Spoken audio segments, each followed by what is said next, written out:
there was a show. I think it was around it was in the 90s. Yeah, middle 90s, and it was on Channel 4 in the UK. And what it was there was a challenge that had been put out um, to the indigenous people in Australia. I don't know whether it was the Australian Army or the show itself set this up, but it was a challenge to see which of the two, the Australian Army or the indigenous people, could get to a particular place in the outback. They called it a billabong, like a small oasis or a small swamp at the outback, and there was they had a designated starting point, and it would probably take the Australian Army had to walk there. The same with the Indigenous, and the Australian Army had their backpacks with all their medical kit, their food, their washing materials, whatever. It was all in their backpack. And the Indigenous had spear, little stick, boomerang. That was it. And then whatever clothing they had. And so it was the first of the team to get to this billabong. And I think there must have been about 3 or 4, maybe more, of the Australian Army guys. I think there was 2, maybe 3 of the Indigenous people. There were guys, I remember. And so I think the distance was quite a distance. It was like 3 or 4, 5 days to get there. So off went the Australian Army, off to go, bang, with their kit on their back, and they walked out in the heat and the dust. And then I can't remember the force. I think they may have sort of just sat around for a while these guys were stomped off at great pace in the direction of where this billabong was, with their maps and their compass to get them to guide them to the area. And these guys eventually then started to follow them, but they were like way ahead. Anyway, after I think three odd days, the Australian Army, with a casualty, I think one guy got dehydrated or badly sick. He got injured or something like that.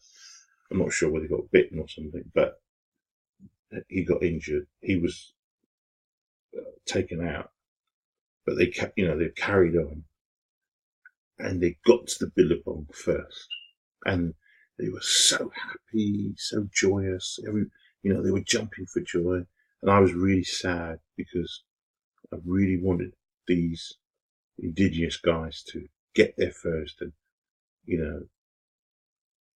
stick it to the Australians, especially, the white Australians.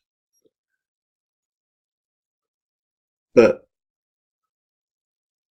the point was, I think it took them about 3 days, camping and yomping there and whatever it was. The Indigenous guys came about a day or 2 days later, I think it was, to the billabong. But they didn't rush. They just literally strolled.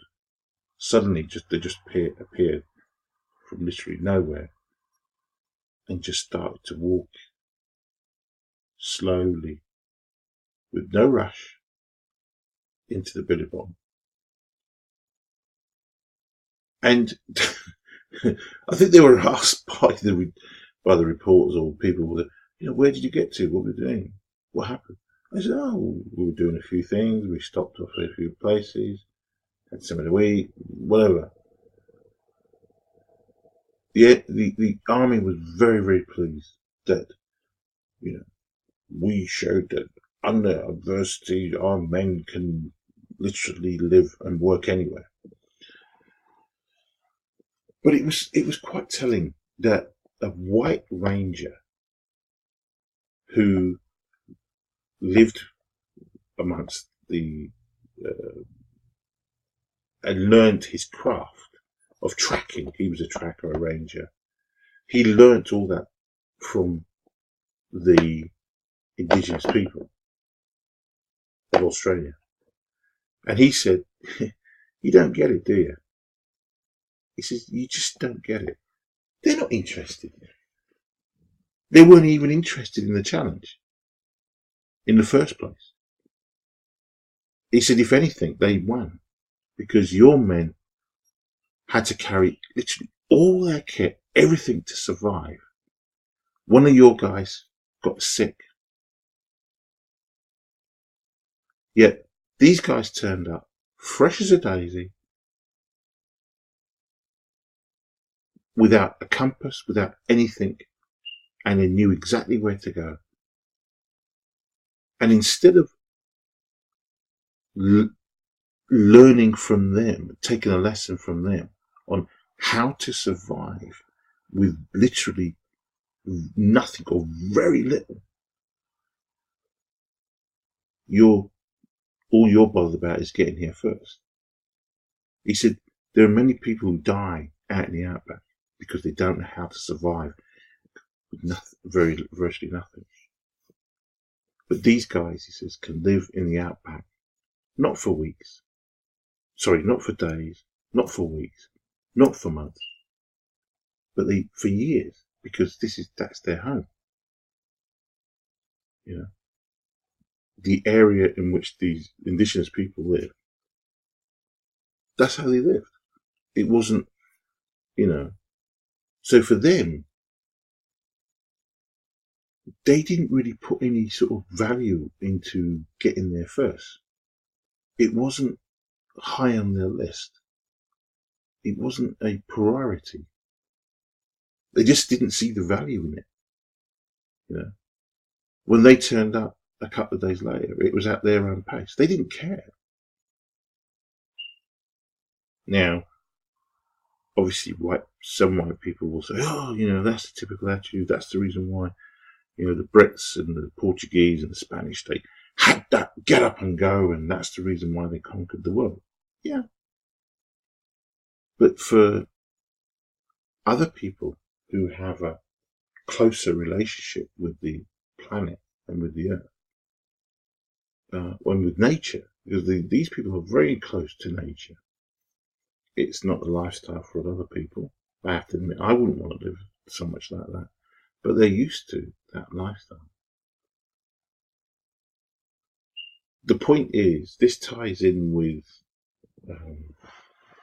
this debate many years ago, again in the 90s, about IQ.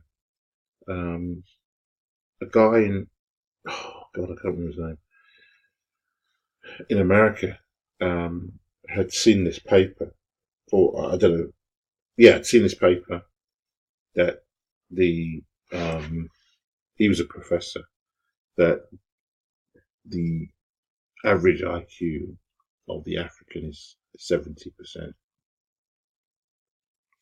which apparently is basically retarded. Anyone who has that kind of IQ is basically a retard. Yet the funny thing is, I did a search online, and there is the world where I can't remember what it was. there was somewhere there's a record of in the world where which country has the highest IQ. And funny enough, in the top 20, actually, I think it was, sorry, I think it was, I'll have to check it again. I think in 16th place, I might be wrong, or it could be in the top, at least in the top 20. Sierra Leone had 90% as the average IQ. Nigeria, 84. I think it was 23rd, shared it with a few other countries. India was, I think, a bit lower. And there were a few other, I think there's one or two, maybe three, that were at least in the top 20, 25 African countries. And you see, the thing is, what it is, African people do not put so much emphasis on this IQ. They just don't. It's the European that has this obsession with IQ. And I don't really think even the Indians, the Asians, really had put an emphasis on it. But because, the European white raved about it and put an emphasis on it, they've taken it on board. But African people don't put a big emphasis on their IQ. So even with the IQ, I mean, there are some very intelligent people, Africans, that are going to the universities in America, and they were astonished at their scores when they were, going through the tests and stuff like this. And there are many of them are coming out with firsts and all this kind of business. So they're sort of like, hold on a minute, what's going on? I thought this was, they're surprised that, Africans are, got this high, they're getting very good degrees. But it's not surprising to me, because in Nigeria, the emphasis on education is number one and at the top. The problem is, for a lot of people, if they've got 3 or 4 children, they will give it, depending on the money they've got. If they can afford it, they'll send all the kids to school. If they can't, they'll send the ones that they believe will hopefully succeed and go on to university and go on to bigger things. So they'll spend their energy doing that, helping that child. I mean, the costs of sending children, everything has to be paid for.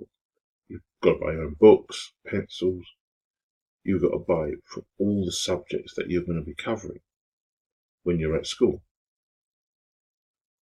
And the school fees have to be paid on top of that. I think there's now, I'm not sure if the whole of Nigeria, but certainly parts of Nigeria, the education now is up until the age of 18. It's free. So you still got to buy the books and what you need, your writing material. But at least the fees are not, you don't have to pay. The government pays the school. So the emphasis on education when the children are there is very, very important. And they will spend that time revising and going through what they need to do to pass their tests. There isn't any time, this nonsense. I was never taught anything at school by my teachers, blah, blah, blah. You have to learn. You're made to learn in order to pass your exams and to further and hopefully, by doing these, the ultimate aim is to help the family, help the parents, their brothers and sisters, if they, eventually obtain a good job. So as I said, getting back to people spend their time looking at the world and saying, people should be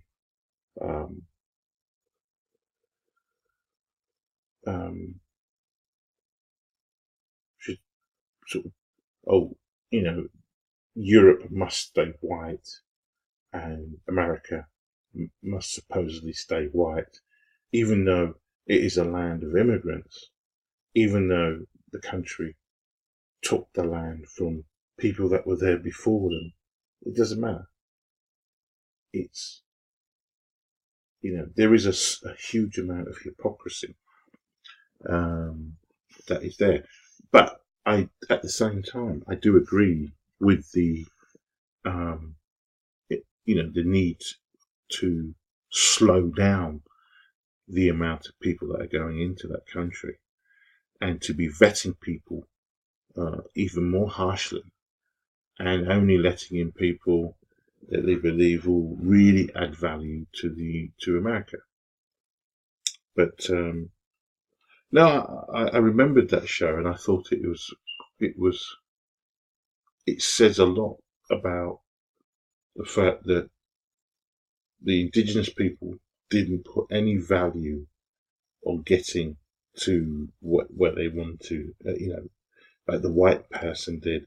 We must get to this place first. They just, they weren't, they weren't that bothered.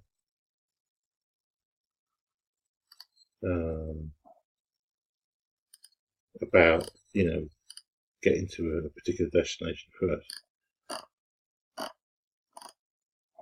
So, yeah. So that's just my view on it. I think if we spent less time on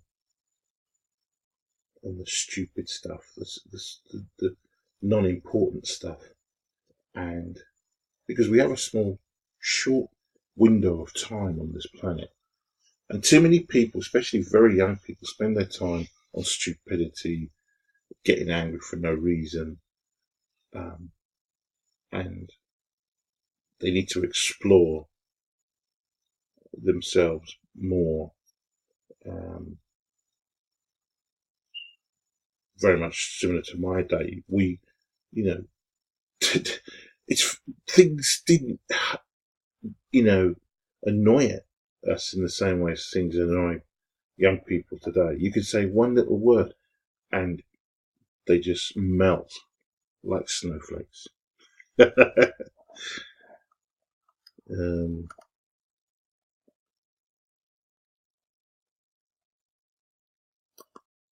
This image here is very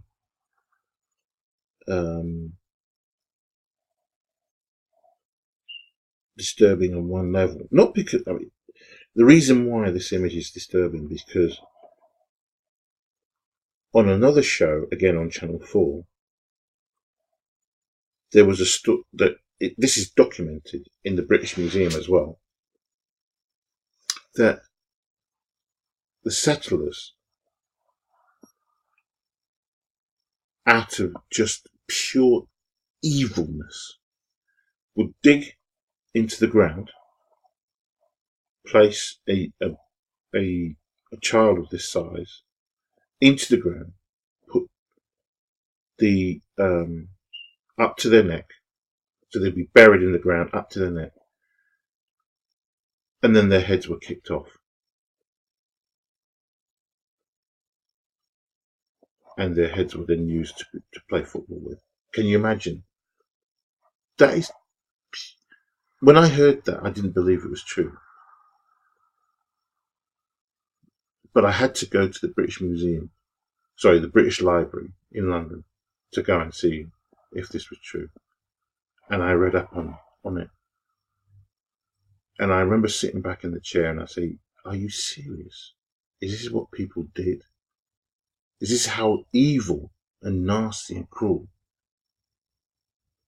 But one shouldn't be surprised, because all through humanity, people have been evil and cruel to each other. Period.